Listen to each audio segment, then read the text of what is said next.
Ғибратты әңгіме бір-бірін іздеген бақыт, құлшылық, иман және адам. Бір күні әрдайым өз жөнімен зымырап жүретін тынымсыз уақыт көз ұшында кетіп бара жатқан жарқын бақытты байқап қалады. Бақыттың соңынан дереу ілесе жөнеліп, оған жеткен бойда: «Бақыт-ау, бақыт, сен осылай асығып, қайда кетіп барасың?» деп сұрайды. Сонда бақыт артына қарамай: «Мен қайда барайын? Құлшылыққа бара жатырмын» деп жауап береді де өз жолымен асыға жөнеледі. Уақыт бақыттың соңынан еріп, ілгері баса береді. Ақыры оның жүрісіне шыдамай, артта қалып, адасып қалады. Бір шама уақыт өткенде алдынан тыныш кейіпте келе жатқан құлшылықты көреді. Оған жақындап: «Құлшылық-ау, құлшылық, сен кімге барасың?» деп сұрайды.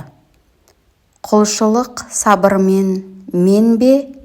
Мен иманға барамын, уақыт иманға» деп жауап береді де жолын жалғастырады.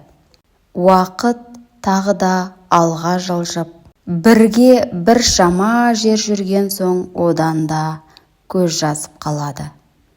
Сөйтіп келе жатқанда бір нәрсені іздеп, жан-жағын қарап жүрген мазасыз иманды көреді. Жақындап келіп: «Иман-ау, иман, сен осылай асығып кімді іздеп жүрсің?» деп сұрайды. Сонда иман әлденеге алаңдап, мазасыз күйде: «Ой, уақыт, сен шынымен-ақ келіп қалғаның ба? Мен адамды іздеп жүрмін, бірақ әлі таба алмай жатырмын» деп жауап береді. Иманның әбігерлігін көрген уақыт оған іштей түсіністікпен қарайды да алға аяңдай береді. Біраз жүрген соң одан да адасады. Мынау қайда кетті деп келе жатып, шаршаңқы кейіпте, көңілі жайсыз біреуді байқайды. Бұл адам екен. Ол да бір нәрсеге алаңдап, жолынан адасқандай көрінеді. Уақыт оған жақындап: «Әй, адам, сен осы иманды іздеп жүрген жоқсың ба?» деп сұрайды. Адам ауыр күрсініп, шаршаңқы дауыспен: «Иманды қайтейін? Менің іздегенім бақыт. Бақытты таба алмай жүрмін.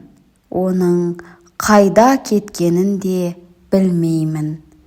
Әй, уақыт, егер бақытты көрсең, оған менің іздеп жүргенімді айтып жібер» деп өтінеді. Уақыт адамның сөзін құп алып, алға қарай асығады.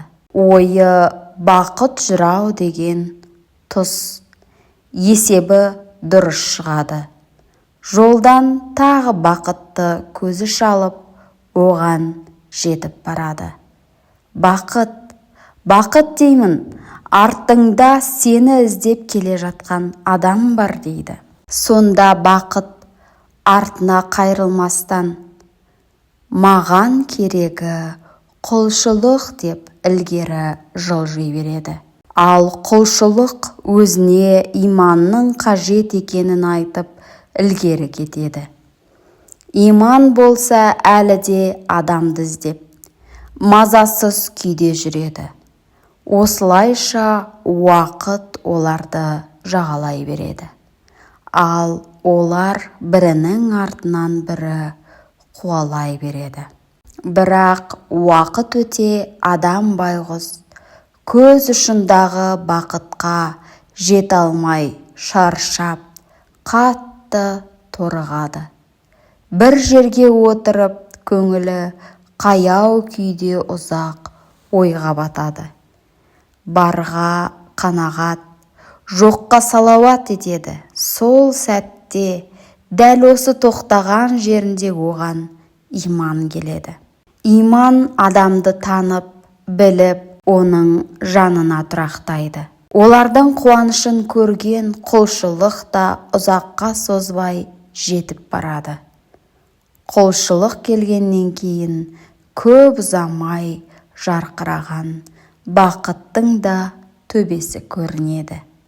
Міне, осылайша іздегені табылған, көңілі толқып, шаттыққа бөленген адамның қуанышын көрген уақыт оның жанына аялдап, осы жолы ұзағырақ тұрақтап қалады.